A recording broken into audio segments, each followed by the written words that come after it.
জয় হরিচাঁদ, জয় গুরুচাঁদ।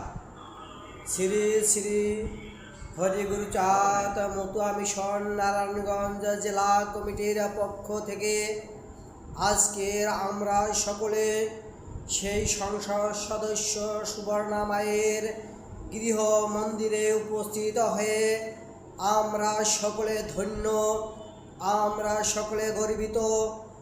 আজকে আমরা শ্রী শ্রী হরি গুরুচাঁদ মতুয়া মিশনের যে সম্পাদক রয়েছেন সেই সম্পাদকের সম্পর্কে সে আমাদের কিছু বলবেন, আপনারা শ্রবণ করুন। জয় হরিচাঁদ, জয় গুরুচাঁদ, বলুন আপনার। জয় হরিচাঁদ, জয় গুরুচাঁদ, জয় হোক সকল মতুয়া ভক্তবৃন্দের। আমি সুমন চন্দ্র মণ্ডল, শ্রী শ্রী হরি গুরুচাঁদ মতুয়া মিশন নারায়ণগঞ্জ জেলা কমিটির সিনিয়র যুগ্ম সাধারণ সম্পাদক পদে সকলের সাথে মিলেমিশে এই মিশনের সাথে আমি সম্পৃক্ত আছি। তবে আমার এই মিশনে সম্পৃক্ত হওয়ার আগে আমার কিছু ব্যক্তিগত মতামত আমি প্রচার করার উদ্দেশ্যে সকলের সাথে শেয়ার করার জন্য আজকে আমি আলোচনা রাখব। সেই সালটি হচ্ছে 2016 সাল। কর্মসূত্রে আমি অনেক আগে থেকেই ঢাকায় অবস্থান করছিলাম। তো 2016 সালে যখন বাংলাদেশের প্রেক্ষাপটে বিভিন্ন মন্দিরে একের পর এক পুরোহিত সাধু বৈষ্ণবদের হত্যাযজ্ঞ চলতেছিল, সেই সময় বাংলাদেশের প্রেক্ষাপটটা একটু ভিন্ন প্রেক্ষাপট ছিল। সেই সময় ঈদকালীন ছুটির কিছুদিন আগে আমি এবং আমার সাথে রঞ্জিত মণ্ডল, তার বাড়ি হচ্ছে বরিশালের হাটটায়, তো আমরা দুজনে সিদ্ধান্ত নিলাম যে আমরা ঈদের ছুটিটা কীভাবে কাটানো যায়। তো আমরা সবসময় যেহেতু ঈদের ছুটিতে বাড়িতে যেতাম, তখন আমরা দুজনে চিন্তা করলাম যে এবারে যে ঈদের যে দীর্ঘ 7 থেকে 8 দিনের ছুটি হবে, সেই ছুটিটা আমরা শ্রীপাক দর্শনের উদ্দেশ্যে আমরা ছুটিটা করব।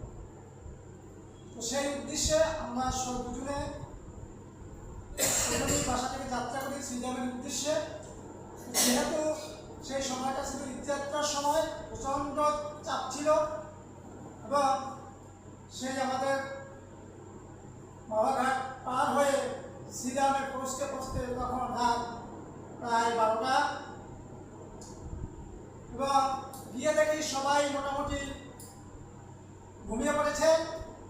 যেহেতু অনেক রাত হয়েছে, তাই আমরা প্রথমে সেই পদ্মনাভ ঠাকুরের গৃহে যাওয়ার জন্য আমরা যখন প্রবেশ করতেছিলাম, তখন সামনে যে গেটটি ছিল সেই গেটটি দেওয়া ছিল একদম শুরুতে।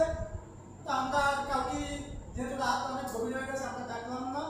যখন আমরা দুজনে সিদ্ধান্ত নিলাম তাহলে আমরা কোথায় থাকবো, তাহলে আজকে এই রাত্রিটা আমরা শ্রীরাম যে ঠাকুর বাড়ির হরি মন্দির, যে নাট মন্দিরটা রয়েছে, সেখানে আমরা সেই রাত্রিটা যাপন করব। ঠিক সেভাবেই আমরা ঠাকুরের দিকে সেই রাত্র ওখানে রাত্রি যাপন করি, এবং ভোর হওয়ার ঠিক কিছু সময়ের ভিতরেই আমরা দেখতে পেলাম যে সেই বাড়ির সুব্রত ঠাকুর তিনি এসে প্রণাম করেছেন মন্দিরে, এবং আমরা যখন সেই ঘোড়াতে কীর্তনটা শেষে দুজনে একটু করতেছিলাম, করার পরেই আমরা ঠাকুরের সাথে আমরা ঠাকুরকে প্রণাম করি। প্রণাম করার পরে আমরা কেন ঠাকুর বাড়িতে আসি সেই উদ্দেশ্যটা আমরা তার সাথে শেয়ার করলাম। তো যেহেতু 2016 সালে সেই সময় সকল শ্রীপাকের মোবাইল নম্বর এবং পরিচিতিটা এখন সকলের কাছে যেভাবে পরিচিতি, সে সময় তৎকালীন সময় ওইভাবে পাওয়াটা খুব কষ্টসাধ্য ছিল। ঠাকুর আমাদেরকে মোটামুটি 2-3টা নাম্বার দিতে দিয়েছিলেন, কিন্তু অনেকগুলোই আমাদেরকে স্পট নাম্বার বা এভাবে দিতে দেওয়া তার মতো সম্ভব হয়নি। কিন্তু যাওয়ার আগে আমাদের একটা চিন্তা ছিল যে আমরা যেহেতু অপরিচিত একটি এলাকায় যাবো, এই 2টা ছেলে যাবো, আমাদের কোথায় খাবো, কি থাকবো, কোথায় রাত কাটাবো, যেখানে সময় হবে আমরা সেখানেই থেকে যাবো, এটা একটা চিন্তা ছিল। তো আমরা কোন সাপোর্টে যাবো, যেহেতু পরিবেশটা ভিন্ন। আমরা যাওয়ার আগে আমরা চেষ্টা করেছিলাম তৎকালীন পূর্ণব্রহ্ম শ্রী শ্রী হরিচাঁদ পণ্ডিতের যিনি সাধারণ সম্পাদক ছিলেন বিনয় বিশ্বাস ইকু কাকা, তার কাছ থেকে একটা প্রত্যয়ন নেওয়া যায় কিনা। তো এটা আমরা অনেক চেষ্টা করে 2 দিন যাওয়ার পরে আমরা যখন সেটা সংগ্রহ করা সম্ভব হয়নি। পরবর্তীতে সকালবেলা মায়ের গৃহে প্রবেশ করার পরে যখন মা শুনতে হলো যে আমরা রাত্রে ওখানে কাটিয়েছি, তখন মা বলছে, কি বলো তোমরা রাত্রে ওখানে কাটিয়েছো, আমাদেরকে ডাকলেই তো আমরা খুলে দিতাম। যাই হোক, তারপরে আরো গৃহে যারা ছিলেন তারা সকালবেলা আমাদের জন্য রান্না করলেন এবং আমাদেরকে সেই ঠাকুর বাড়ির সেই আমরা প্রসাদ পেলাম। তো পাওয়ার পরে মায়ের কাছ থেকে তখন একটা প্রত্যয় নিয়ে নিলাম এবং সেই আবেগটা আসলে মানে এতটাই যে আসলে সেটা ভাষায় প্রকাশ করা যায়। মা একটা আমাদেরকে দুজনকে উদ্দেশ্য করে একটা প্রত্যয় দিয়েছে এবং ওই প্রত্যয়টা করলে আমাদের একটা শক্তি আরো অনেক গুণ বেড়ে দিয়েছে। তো আমরা সেই অবস্থায় আমরা সেই শ্রীপাঠ দর্শন বিভিন্ন জায়গায় করে যে কটা শ্রীপাঠ ছিল তার ভিতরে আমাদের যদিও একটা আমরা সময়ের কারণে সেদিন আমরা দর্শন করতে পারিনি, আমাদেরকে ঢাকায় থাকতে হয়েছে। তো সেই থেকে যদিও আমরা সবসময় ঠাকুর বাড়িতে অন্যান্য সময় বারোমিশনাতে যাওয়া হতো, কিন্তু মায়ের সাথে ওভাবে কথা বলার সুযোগ হতো না। এবং ঢাকায়ও যখন ঠাকুর আসতো, আমাদের পদ্মনাভ ঠাকুর বা সৌজাত ঠাকুর আসতো, প্রণাম করতাম, তো ভালো লাগতো। কিন্তু ওইভাবে কোনো সাংগঠনিকভাবে কোনো সম্পৃক্ত হওয়ার সুযোগ আমার হয়নি। তো যে কোনো পরিবেশ পরিস্থিতির কারণে আমারই গুরু ভাই মতুয়া নিরঞ্জন অধিকারী, যিনি বর্তমান শ্রী শ্রী হরিপ্রসাদ মন্দির মিশন নারায়ণগঞ্জ জেলা কমিটির কার্যকরী সভাপতি হিসেবে দায়িত্ব পালন করছেন শুধু, এবং তিনি থাকা অবস্থায় ওখানে এই নারায়ণগঞ্জ মতুয়াদের কীভাবে একত্রিত করা যায় সেই চেষ্টাটা উনি করেছেন।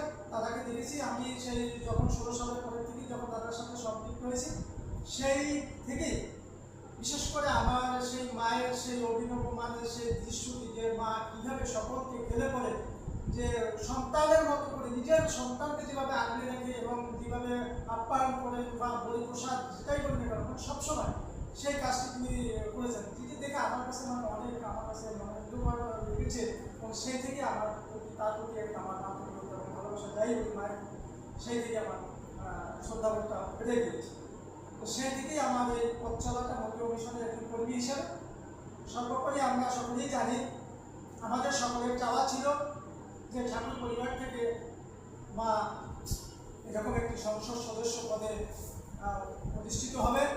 কিন্তু ঠাকুরের কৃপা না হলে তো আসলে চেষ্টা করলেও যে হয় না, এটাই হচ্ছে বাস্তবতা। কারণ ঠাকুর যে তাকে কৃপা করে হয়তো আজকের এই 2026-এর এই মহান জাতীয় সংসদের অধিবেশনে তাকে বক্তব্য রাখার, ঠাকুরের নাম ধ্বনি উচ্চারণ করার সুযোগ দিলেন, তার আগে তো আসলে আমরা ভাবলেও সেটি হয়তো কল্পনাহীন হবে।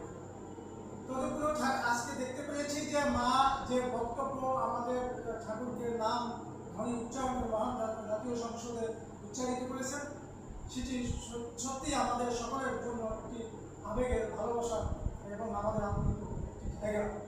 আমরা আজকে সকলেই আমরা জানি যে মতুয়া বহুজন ঐক্যজোটের মাধ্যমে মা আজকে এই পর্যায়ে এসে পৌঁছেছেন। যদিও মা দীর্ঘদিন ধরে মতুয়াদের রিপ্রেজেন্টেটিভ করতেন, কিন্তু আমি মনে করি এখন যেহেতু মহান জাতীয় সংসদে মা প্রতিষ্ঠিত হয়েছে, তাকে সংসদ সদস্য নির্বাচিত করা হয়েছে, তিনি শুধু মতুয়াদেরই নয়, তিনি সমগ্র এই সনাতনীদের হয়েও তিনি কাজ করবেন।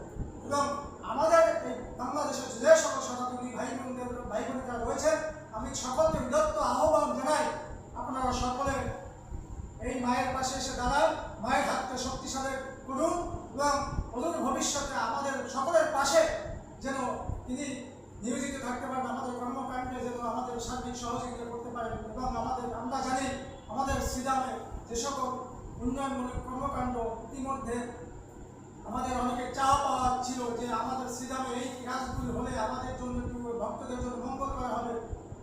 আমরাও বিশ্বাস করি হয়তো একটু এজন্য মাকে সময় দিতে হবে, আমাদের সেই চাওয়া পাওয়া শ্রীরামের যে উন্নয়ন, সার্বিক উন্নয়ন, সেখানেও মা সেই অংশীদারিত্ব রাখবেন এই বলে। এবং সর্বোপরি আমি আবারও সকলের প্রতি শ্রদ্ধা জানিয়ে সকলকে প্রণাম জানিয়ে আমার বক্তব্য এখানেই শেষ করছি।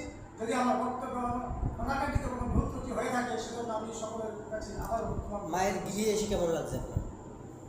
আসলে সত্যিকার অর্থে যেটি বলা সেটা হচ্ছে আমি সন্তান হিসেবে যখন সকলের মা এবং সংসদ সদস্য হিসাবে নির্বাচিত হয়েছেন মা গৃহে যে এসেছি সেটি সত্যিকার এক আবেগ ঘন আপ্লুত, যেটা আমার ভাষায় মানে প্রকাশ করার মতো নয়। সকলে ভালো থাকবেন, সুস্থ থাকবেন। জয় হিন্দ।